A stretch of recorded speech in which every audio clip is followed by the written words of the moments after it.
World's oceans have never been so heavily polluted before. Up to 30 million tons of oil get into the oceans every year due to oil production and transportation, tanker accidents, river and industrial runoff.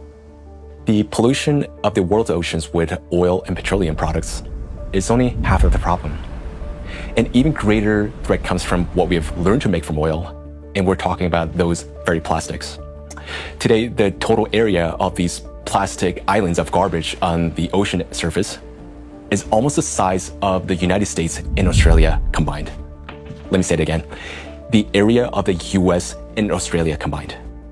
That is how much we have polluted the oceans.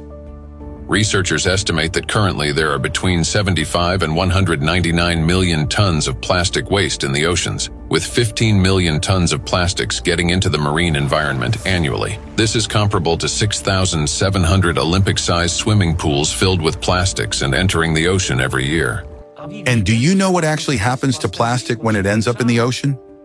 Under the influence of sunlight, salty water, waves, and wind, large plastic debris breaks down into smaller particles. Plastic can break down into particles just a few millimeters in size, and at that point, we call it microplastic.